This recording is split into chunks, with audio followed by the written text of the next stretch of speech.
Hello, my name is Char Denord. I'm the Poet Laureate of Vermont, and this week I'm very pleased to interview Diana Whitney.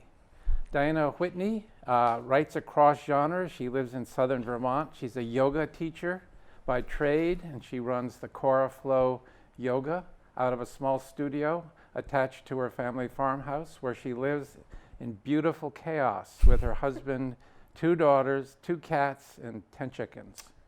There's only one chicken. Only one chicken now. Diana's first book, Wanting It, here it is, this beautiful cover, published by Harbor Mountain Press, became an indie bestseller in 2014 and won the Rubery Book Award in poetry. She's the poetry columnist for the San Francisco Chronicle, and her personal essays and criticism have appeared in Glamour, Washington Post, the Kenyon Review, the New York Times, Refinery 29, and many more. Diana has a master's in English literature from Oxford University, where she was a Rhodes Scholar, and she attended the Warren Wilson MFA program for writers in North Carolina. Her irreverent parenting column called Spilt Milk was syndicated for years and ran as a public radio commentary series. And morphed into a blog at the Huffington Post. When she's not teaching yoga, Diana's writing freelance. She's working on a memoir about motherhood and sexuality.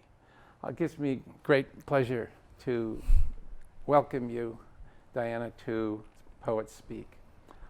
I thought maybe we could start with a poem. If you could read a poem of your I'd love to. Of your choice. Thanks so much for inviting me on the show. And great to have you.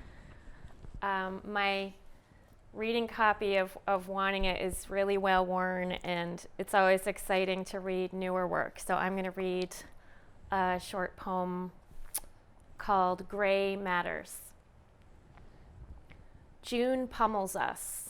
Weeks of rain drown the gardens in soupy mud. Sometimes my mother doesn't know my name. She watches Barcelona win the game.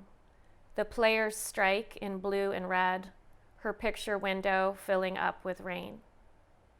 I cut her lilacs in a vase, arrange the blooms into a scented cloud she breathes in, oblivious to the name. The sky exhales her sorrow and my shame. I visit only when the timing's good, consumed with children, errands in the rain. I dread her face behind the veil, so strange. What's done is done, too late for why or should, no medicine to excise or reclaim the sticky neurons tangled in her brain. The streams are rising, threatening to flood. Her eyes are steady as soaking rain. They know me, though she doesn't know my name. Wonderful. Thank you. When did you write that? You know, I wrote it at a poetry workshop with Veranda Porch. Oh. It's a Villanelle. I'd never written one before. Yeah. And Veranda has these wonderful evening workshops where it's like a gathering where people share a meal, and then she gives a prompt. She's also a wonderful Villanelle writer. She is. So she gave us a whole stack of examples that we read together, and we talked about them. And then I took a stab at it. Great. And I don't think I would have dared to try without that, container. Yeah, talk a little bit about the form. Some of our viewers may not know the form that well. Yeah, I mean, I've always admired the published Villanelles, like Elizabeth Bishop's One Art, probably my favorite, and, the anthologized ones that I probably studied in high school and college. The repetition of the end rhymes. In mine, it's the rain and name, the sounds repeat throughout the stanzas. And it's kind of almost like a claustrophobic form, right? Because it's all so tied in together, and you can't really break free from the same words, which is why the Alzheimer's with like the sticky tangled neurons kind of felt like a good potential topic to try. Yeah. And so I guess what I liked about trying something was I really had nothing invested. It was like an exercise. Mm-hmm. And then once I got a draft down, then it was very satisfying to start playing around with it. Yeah. Now that's also a subject that's close to your heart and mind. Your mother suffers. Yeah, exactly. From, I don't know if it's Alzheimer's. It is Alzheimer's. Mm-hmm. Yeah, she was diagnosed at age 68, which is fairly young. Yeah. I mean, not as early as some, but it's a devastating disease. Right. And it's actually quite common. Yeah. Oh, yeah, absolutely. Which is, it's scary to be in middle age and kind of look ahead and wonder if that's what's in store. Yeah. You actually wrote a beautiful little personal essay about it for the New York Times. Yeah. Called, do you remember the? I think I. They changed my name. They did. They did. They always do that. Yeah. I think the original. My title that I sent them was something like No Silver Linings. Yeah. And they changed it into, let's see. Oh my gosh. I have what did they say? Something like Dementia's Gift. That's it. Yep. That is it. Cancer Without the Fear. Yes, so they needed to change it. Their editors need to change it to what they think will get the most clicks, right? Right. Yeah, I mean, I've mostly written about my experience with my mom in prose. Like, it just seemed to be more, because I'm sort of, writing is a way I often puzzle out the world and what I'm feeling and thinking. And so I've done a fair amount of writing about my mom and about the disease. And so this might be one of the first, I guess I've written a couple of short poems about one aspect of it. If you could read part of it again, Yeah. I think it would be great for the audience now that they understand the form a little bit. Absolutely. So the title is called Gray Matters, which is kind of that reference to, right, like the actual stuff that's in our brains. And it's protein, I think. Yeah.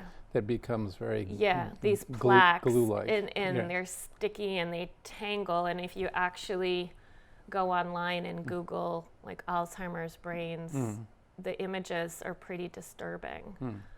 You can kind of see those tangles, and people are out there even as we speak doing research and trying to find a cure or at least some medicine or some treatment that would be helpful, but as of now, there's not anything. So I'll read it, and with me, maybe thinking about that. Okay. Should I start in the middle? Wherever you, Okay. like where you think it makes sense. Okay. So one of the things about this poem was about losing the words for things, but the still knowing at some level what they are. Right. So cutting her flowers that she can smell even if she doesn't know that they're lilacs. Right. Or by the end coming to realize she doesn't know my name. She doesn't say Diana anymore. She really hasn't for years. She's not really very verbal. She's not really verbal anymore. But when she looks at me and our eyes meet, I still know that she knows me. Oh, that's great. So, okay. So I'll read that. I cut her lilacs in a vase, arrange the blooms into a scented cloud she breathes in, oblivious to the name. The sky exhales her sorrow and my shame. I visit only when the timing's good, consumed with children, errands in the rain. Dread her face behind the veil, so strange. What's done is done. Too late for why or should. No medicine to excise or reclaim the sticky neurons tangled in her brain. The streams are rising, threatening to flood. Her eyes are steady as soaking rain. They know me, though she doesn't know my name.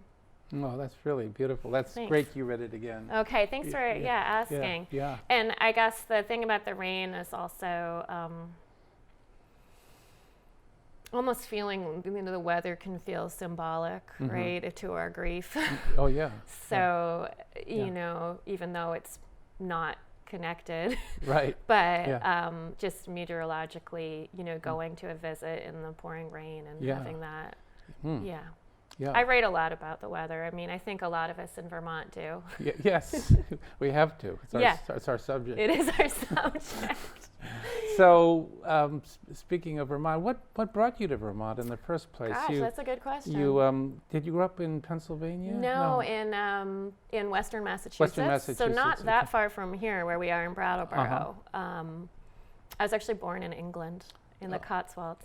So I have that's beautiful. The dual gardens citizenship. there. Yeah, but I came over as a toddler and then lived in Washington, D.C. as a child, and then my family moved to the Berkshires to a little town called Williamstown. Oh, yeah. So that's where my mom still lives.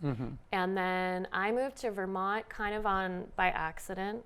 It was in my 20s, and I was ski racing, believe it or not. Yeah, at Dartmouth. Yeah, I raced at Dartmouth, but then even after college, I sort of went on, I coached skiing, and then I went on to sort of try to be like an elite level ski racer. I guess I was pre-elite, and I don't even know how I got to, it was that I was supposed to join some women's team out in Sun Valley, Idaho, and then the team disbanded, and I ended up up in Craftsbury, Vermont, at the Craftsbury Outdoor Center. I found a job there for the winter, and I lived in a little hunting shack with a wood stove, and I trained and I taught skiing, and then I ended up staying. I really felt it was like a great love story for me. That's and that was in 1998 or 99, so it's been 20 years. Yeah, so I mean, you've been very athletic. Throughout your, you rode also at Dartmouth. I rode at Dartmouth and at Oxford. That was a big thing I did at Oxford, was row for the University Blues team. Yeah, and then you began to teach yoga or practice yoga. I started teaching like around 2000 when I was living up in Craftsbury. So it was this sort of beautiful life. I mean, now I probably idealize it because I'm here with kids and middle age and all that. But I was skiing and I also taught creative writing at Sterling College up there. I don't know if you know that place. The poet Julia Shipley taught there. You must have run into her up there. I was the first person to teach creative writing at Sterling. I went to them because I was living up there, and I was like, I think you need a creative writing program. So gorgeous town. Yeah, it's beautiful. So I did that, and I worked at this wonderful bookstore called oh my gosh, Galaxy Bookshop in Hardwick. Yeah, I did their reading series. I curated that. So Yeah. I got Galway to come and read. Oh, fabulous. And David Budbill and Jeffrey Lent. Who lived right there. Yeah, David Budbill and I used to ski together sometimes. No kidding. He loved Nordic skiing. Yeah. Yeah. So do you miss Northern Vermont? I do. I really do. The mountains, Yes. the atmosphere. Yeah. Actually, my husband and I, we bought a little tiny piece of land in Craftsbury. Oh. About 2 acres. Just heaven up there. Yeah. So we go up there and camp sometimes, but our dream is just it's off the grid situation. So to build a little eco cabin for a ski getaway or a writer's retreat. It'll have like solar and no internet or anything, which to me sounds really good. Yeah, I mean you're online a lot. Oh God. Because you write for the San Francisco Chronicle. I know. Well, not so much anymore. Did you know? So here's what happened: is this spring, the San Francisco Chronicle very sadly laid off their books editor. Oh, it's just happening all over. Yeah, so John McMurtry, I don't know how many years he was there, but he was really renowned in the publishing world. And they had a robust book section, and I don't know exactly what led to it, but they needed to consolidate. So that's changed. I still have that on my byline, but he was the one who hired me and said, we've never had a poetry columnist, but I'd like to invite you to do it. And so without him there, it's not going to happen. Not really. I mean, I've been remiss because I've been working on another project about following up. They honored my previous commitments that I'd arranged with him, but it was sort of they let me know that it was a new situation. Oh, I'm so sorry. that's too bad. Yeah, but you've got a lot of projects. I have a lot of projects. I do have a lot of projects. You've written a memoir. You're writing. You're freelancing. I freelance, and then I have a new poetry project, which I'm not at liberty to give a lot of details, but it's really exciting, and I've been kind of working on it since April. Maybe we can invite you back and talk about it. To talk about it. Yeah. I know, and it's kind of bringing together my passion for for poetry and writing and self-expression, and also my passion for feminism and raising up the voices of girls and women. So the new project is going to bring those two things together. You've really written with a very courageous feminine voice. Oh, thank you. You know, for the last several years. Yeah, I think like a lot of us, I felt that I needed to become more public after the 2016 election. So the sort of poems in Wanting It, which were more private, more about gardens and weather and nature, that I became, I guess I call myself now a feminist activist, this need to speak out publicly. And I actually was able to use, and I hope that I still will, but the platform in the Chronicle to start really, really emphasizing books by writers from more marginalized groups and seeking out those voices, because they are there and they're fantastic. So looking for writers of color and queer voices, LGBT voices, a lot of debut poets who are taking risks. So it wasn't anything that my editor and I ever discussed, but those were just, I got to choose those. So I felt that amplifying those and spreading the good word about them, that was part. And then I've just started, I'm a co-founder of the Women's Action Team here in Brattleboro. So that's been an important part of my life.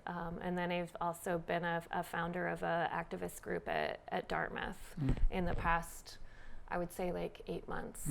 And you're also on the planning committee for the Brattleboro Literary Festival. I love the Brattleboro Literary Festival, and I'm really excited about the writers that we get to bring here. Yeah, and you've been really invaluable as a resource for inviting many of the readers or poets that you've that just I get been to review. referring to. Yeah. So can you name a few? I mean, can we? The irony of being a book reviewer, even if your editor gets laid off and it's questionable how much you're going to get to review, is that the ARCs, the advanced reading copies, just still come, almost on a daily basis. They show up in the mailbox, which, is either a blessing or a curse, depending on how much time you have. And I literally have piles in the corner of my study. How you keep up? I don't. And I kind of just decide on what I'm going to read. But here, I'll pick up one. I brought it with me. It's in my bag that came, and I just was really struck by Library of Small Catastrophes by Allison C. Rollins. And she is actually a librarian, which is very cool. Yeah. And she writes, she has a poem for Borges, about Library of Babel. So she's aware of the history of libraries. And, things like this, it's very hard to keep up with all of contemporary poetry because there's so much being published. So it's too much. It's too much, right? It's good, but it's at the same time impossible. It is, yeah. So it came in the mail, and I thought, sometimes it's like, oh, that's a cool cover. Pick it up, read a little bit about and then, open to the first poem. That often, it makes me think about what people who have to judge contests, probably you've been in that position, Chard, where how do you determine whether you're going to give something your full attention? It's very tough. Yeah. So maybe you could read another poem with that feminist voice that I don't know if I have something. Here's what's interesting. Actually, most of my activism work has been through the form of op-eds and personal essays. Right. So prose has been the vehicle for the public kind of speaking out and being a truth teller and a silence breaker. So I've actually haven't figured out. There is a tradition of political poetry and protest poetry. Great tradition, especially with. Writers of color and, also I think like LGBT groups. I haven't necessarily found, for me, prose seems to be the way to do that. And then poetry is more intimate and private. And I'm still trying to bridge that gap. But I could read Wanting It, which somebody once said was what did they say to me? Oh, he said something about that's your seminal poem or that's your iconic poem, which I don't know. I don't know if anyone's ever said it's just another poem. Yeah. Well, they must just associate Yeah. the language in that poem. Yeah, but I mean, at this point now, how many years ago did I write it? Well, at least 8. Oh yeah, probably Yeah. longer. I probably wrote it maybe at the time when I was living in Craftsbury. Well, don't feel like you have to, No, it's a fun be poem. It's a identified. fun You can poem some to other read. Okay, yeah. It does. It can. They might have to bleep out one word. Is that okay? You can say it. I can say it. And if they want to bleep it out, that's fine. But Okay. but this might lead to a further discussion. I think that's good. I was going to ask you. Yeah. So, right. This is my poem about high school. Wanting it. Wasn't I beautiful? Wasn't I desperate? Didn't I give a shit about world peace, inner peace? Only wanting it, secret graffiti spelled out in lip gloss on the locker room wall. The new underwire bit into my ribs, pushed me up, and I caught the mirror, wanted it, cocked a hip, wanted it, front seat, back seat, down on the floor, brag of bruises blooming like plums on my neck, tender, bad, and legitimate. I wanted to ditch it, wanted to drive, alone in the car for the first time, silence, such concentration my hands tongued the wheel. I could see the brushstroke of each yellow line, could feel my tires crush pieces of gravel, and my 10 toes alive inside my shoes, firm and quick on the pedals. There was an orange lodged underneath the clutch. Squeeze it and shift. Squeeze it and there. Those boys who juiced the halls with slouch and threw their bodies around the field, they watched when I punched it to second, third, burned my tracks along the high school tar. They looked at me as if I could kill them. They wanted to kill me back against a locker. I could feel my body jammed up on metal, my skin in ridges where the grates dug in, my skirt hiked up, my muscles like fish, my third eye watching from the outside in. I was some other girl. I was anyone's candy. Wow, thank you. You're welcome. Thank you. Yeah, so talk a little bit about what's going on there. I actually have a personal essay about going back to my old high school and reading this poem to the AP English class there.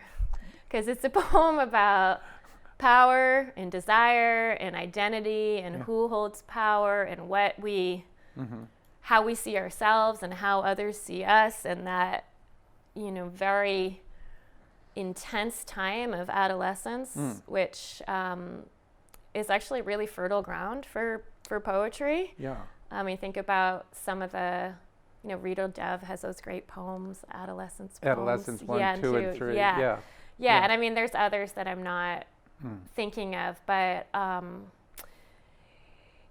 so it was also, that sense of empowerment of finally learning to drive and getting that independence, and then also the fear that came with that power.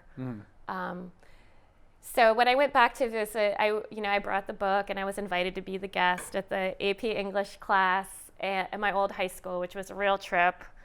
And I was like, am I able to read this poem to them, and can we have a discussion about it? And I ended up doing it, but there wasn't much of a discussion. Why not? Well, first of all, they'd had their teacher had Xeroxed them copies. So they were all like looking down like this. Did they not have the vocabulary or the chutzpah? Yeah, and they're so literal. Like they are like, why is there an orange under the clutch? They wanted it to be explained. And then it turned out, I said, well, who drives stick? No one. No one drives stick anymore. Yeah. It's like, well, that's the experience of trying to learn how to press the clutch, and like it's this sort of squeezing, and so the whole like metaphor didn't work. No, not for them. And then one boy, and this was I'm giving away, if my essay ever gets published, then anyone reading this won't be interested, but he raised his hand and he said, "What's the secret graffiti?" Because I have this line, where is it? wanting it, secret graffiti spelled out in lip gloss on the locker room wall. And it's like, I had had an experience of someone asking me to explain my own poem to them. Like he wanted me to explain the image, and I was like, is that because he was trying to figure out how to get a 5 on the AP English test, you know, how to perfect his literary analysis? And I had to say, that's the point, it's secret. Like the speaker doesn't understand it. No one understands the secret language of high school. And because it's written in lip gloss, it's invisible. You know, so it's like I gave this explanation, but he wasn't really satisfied. What did he want? I don't know. I don't know what, I mean, it was sort of like, I mean, I don't know what I expected, because I have more experience now working with that age group because I've taught at CCV, and I just did a writer in residence at Vermont Academy, where I did that age, pretty much that age group, actually a little younger. So I might have been more realistic going in if I'd spent more time with teenagers. It's hard. It's hard sometimes to really engage. I thought they were going to want to talk about the boys and the girls and the gender dynamics and who holds the power and the halls and that. I think it was just too close to home. Like that was what they were living. And it took me till, you know, decades of being able to actually write about it.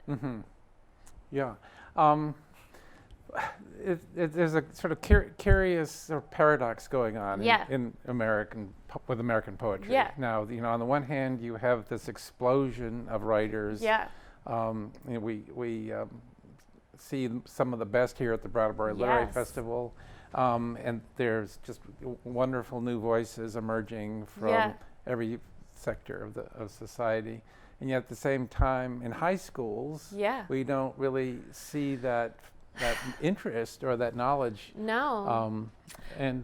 I know, that's a really good point. And actually, Tracy K Smith did a great interview in the New York Times about this. Who's the poet laureate of the country? The poet laureate, or the departing poet laureate. Right? Joy Harjo is the new poet but laureate. I love Tracy K Smith, and she did an interview in the Times about, because there's actually this new phenomenon of, I've done a lot of research on this, on YA novels, young adult novels for the teen readership being written now in verse, in prose, and they're bestsellers.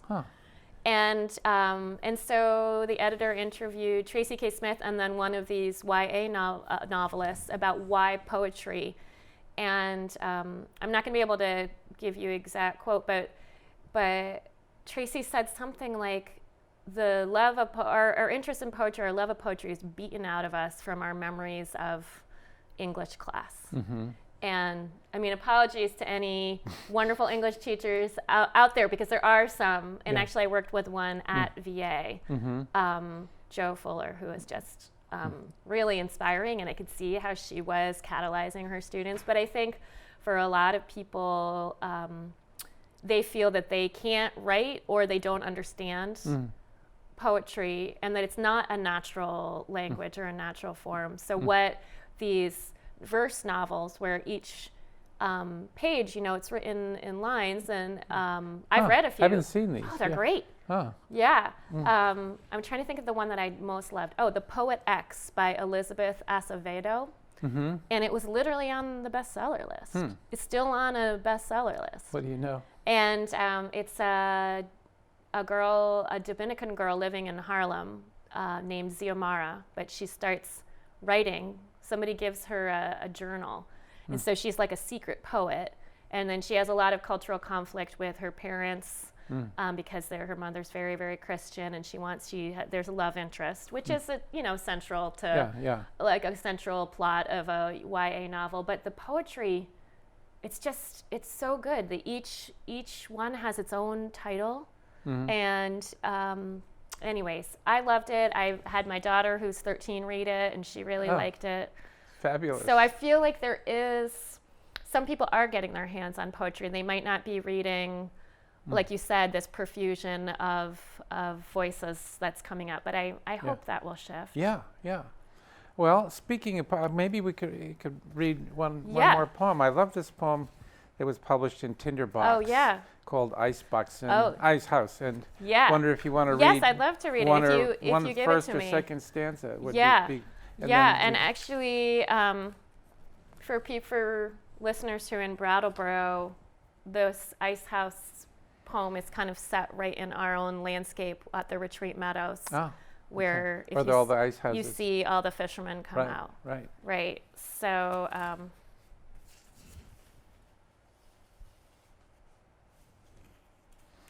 I could just read the first and third, maybe. Okay. Should I do that? Okay. Ice House. Hazard lights in the breakdown lane. 3 semis stuck halfway up Searsburg Mountain.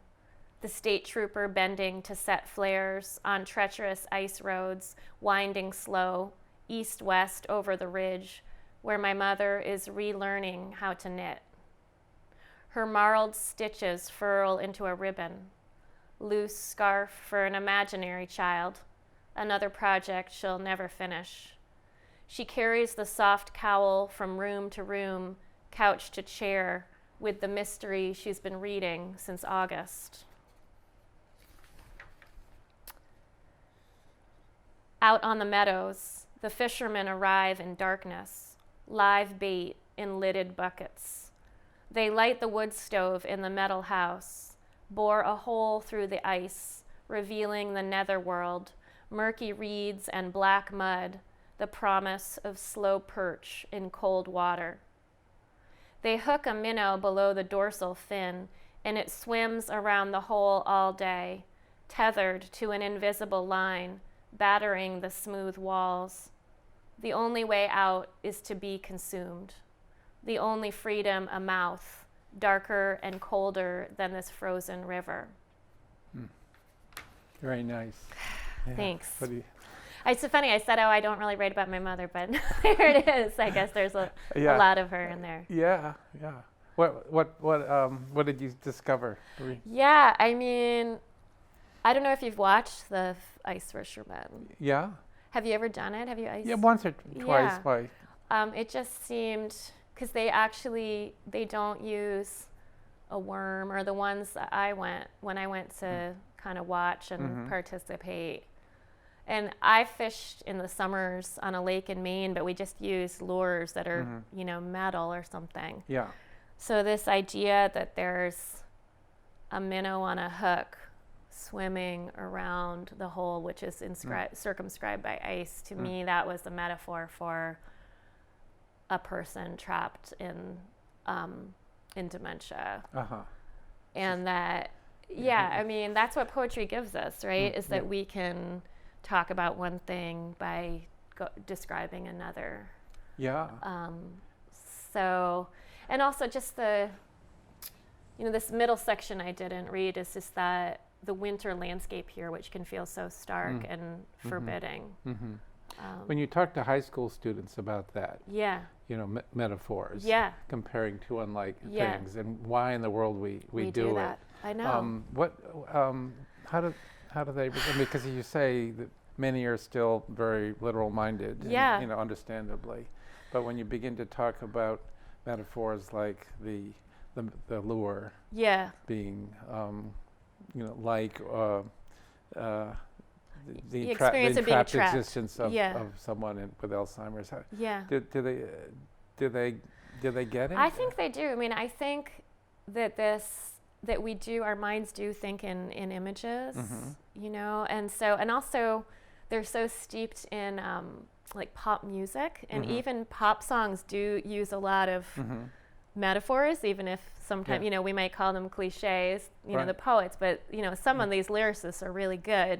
So they're actually fluent in it. They may, when I was at VA, I actually I kept trying to urge them towards more visceral language, as opposed to, that old sort of show, don't tell, which I don't always believe in, by the way, but I think it's a good starting point, especially for a younger writer, of being with the senses, and then, taking that leap to use another thing to describe the experience or the image. And I feel like they were open to it. Yeah. And all you need to do is give some good examples, right? Yeah, And then absolutely. I mean, I Yeah. think abstractly, if you write it on the blackboard, it doesn't make sense, but you read the poem or the lines, and then they're going to get it. Yeah. How do you feel that strong feminine voices today Yeah. are playing just a vital role in what's happening in the country? Like the literary landscape. The I mean, literary that's a good landscape, question. also the political landscape Yeah. as well. I mean, I guess if we look at our poet laureates and we look at Tracy K Smith, who's been Right. incredible. Right. I mean, she's been such an ambassador for poetry. I think she made it her mission to go into schools.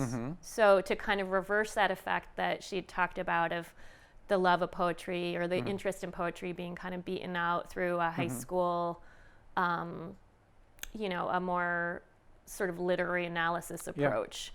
And so she's been a strong voice, and now Joy Harjo as the next incoming poet who, in some ways, I mean, in some ways every poem Harjo writes is political, but in some ways it's also, it's deeply spiritual, and it's like the ancestors, and it's the elements. Very human. Human, yeah. It's so connecting, Actually, right? 3 out of the last 4 poet laureates have been women. Right, because there's Natasha Trethewey, and then Juan Felipe, Felipe, and then Tracy, and now Joy. Yeah, and so you think, I don't know, is it Rivera? Was that his? Yeah, or Juan Herrera? Felipe. Yeah. Felipe Herrera. Yeah. Herrera, not Yeah, Rivera. I mean, he's a California poet, and I've read some of his work. Right. But a Latino poet. So actually, if you look at who, I don't know who chooses. Is it the Academy or? Well, it's ultimately the Librarian of Congress. Okay, so it's not the president. No. I was so excited the day that we got the message, we got the news about Joy Harjo, and I told my husband, and he said, Donald Trump picked a Native American woman? No. I said, no. No way. Doesn't have anything to do with it. Yeah. No. So I guess if you look at that the voices of the poets, they tend politically towards progressiveness. Yeah. And in singing the experience maybe of just as Walt Whitman did, of the unheard or the unsung. Right. And then of the people. Yeah, the people experience of the people, and then of also through their words and lines of finding ways towards connection. Yeah. Which is, I guess, what we can hope from a good poem. Yeah. So, yeah, and I guess then I on the other side, not in the poetry genre, but there are so many great, very incisive op-ed columnists and feminist writers who are so sharp. And I mean, there's some that I know from Britain. There's one, Laurie Penny, who just always amazes me. Michelle Goldberg in the New York Times. I mean, they're all, they're shining a light on a lot of the darkness and the despair, and sometimes giving us some hope to hold on to. And you must be getting good feedback from your articles in the New York Times, Yeah, the Globe, and I mean, Ms. and yeah, Glamour. No, that's true. It's funny, the whole cycle of publication, and it moves so quickly now, right? So it's like exciting, New York Times, and then you get like 24 hours, and then on to the next thing. So I've had to struggle with that, which is writing as a practice, and this practice of creativity that is not, its value is not determined by the marketplace, by how many shares or likes that you get. And I guess I feel like there is something about this digital age that we're in. It's very dangerous, where you can see yourself and your work as sort of an object to be liked or not. Objectified. Yeah. That's absolutely true. So what do you do about it? I know. Yeah, and I mean, it's become more difficult to get a book published, I think. I don't know what you would say, having published for many years, but I think we're saturated with poets now, so it's more competitive. Yeah, I wrote an essay about it called "The Drowned River of Contemporary American Poetry." I want to read that. A drowned river is a river that overflows its banks. Yes. It's out there. It's out there. If I Google drowned river. So again, it's wonderful that there's so many new voices Yes. there, and people writing and publishing who Yeah. have never published Yeah. before. But how do we keep up with it? How do we? I know.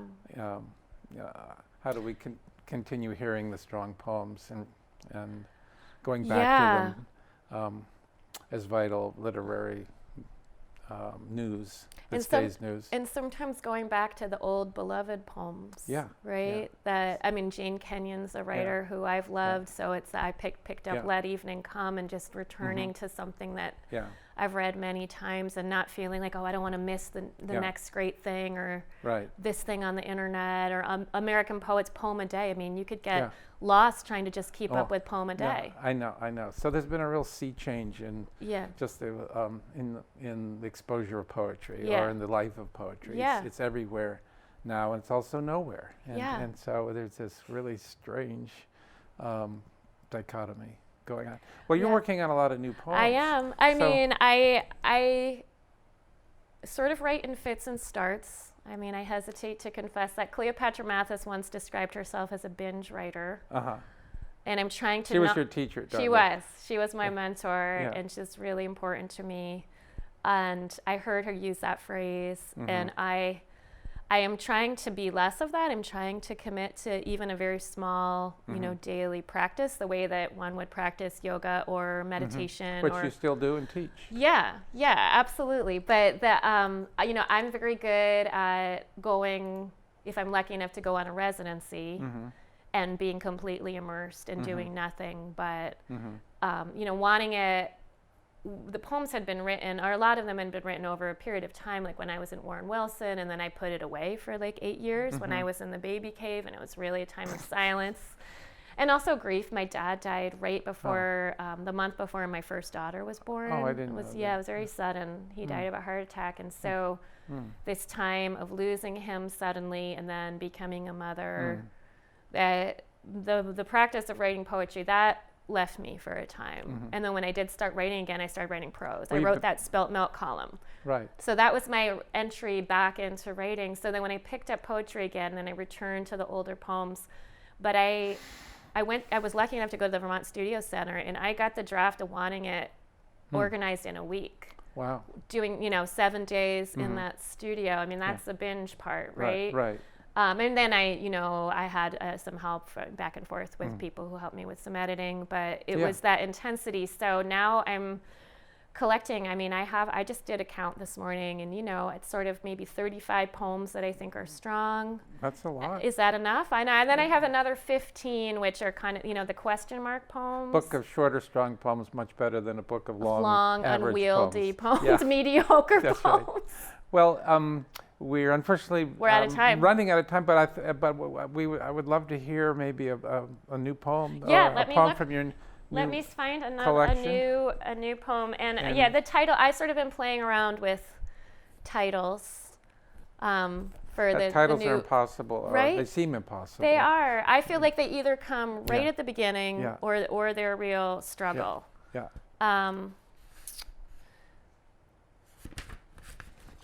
I actually wrote a poem about my dog, which is something I thought I'd never do, but maybe I'll read it. Okay. Dogs are just natural subjects. I guess they are. I mean, Cleopatra wrote that. That's an amazing book, The Book of Dogs. Yes, it's her most recent that's right. book, which I love. But this one, I've really struggled. I wrote that Spilt Milk column for 4 years about the baby cave and early motherhood, and then essentially my children are teens and preteens, and they forbidden me to write about them. So it's like a maternal gag order. So can you do it secretly? Well, so I have this poem. Okay. So it's called Dumb Blonde. Why do the girls mock even the puppy, bumbling through snow on big golden paws, so loyal, so trusting, all melty-eyed innocence, waggling her silky rear like a hula skirt, rolling on her back to expose her belly fur to any stranger in the road. She's eager for a word or a pat, the sheer bliss of stroking, how she closes her eyes and splays her legs, rag doll, baby dog, offering up her softness. Pathetic. They call her dumb blonde, laugh at her groveling, hide her toys, feed her a glob of peanut butter, and snort at her tongue working overtime, compulsive creature lapping its need in quick, pink, humiliating hunger. Dumb blonde, they smirk. Don't insult her, I say.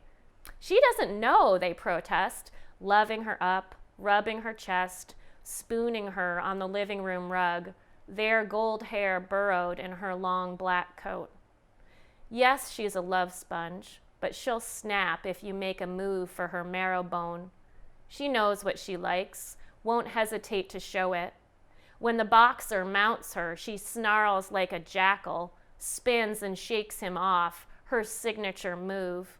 Fierce bitch, stubborn bitch, smart bitch with the fox blonde face, the one I'll never have to teach about boundaries. That's wonderful. Thanks. I haven't read that to my kids yet. Okay, well, they're going to see it probably. Yeah. You can read it to them here. I know. Well, thanks so much for coming on the show here. Thank you Diana. so much. It's a pleasure. It's been a great pleasure. Yeah, it's a wonderful show. Thank you, Chart. Thank you, Diana.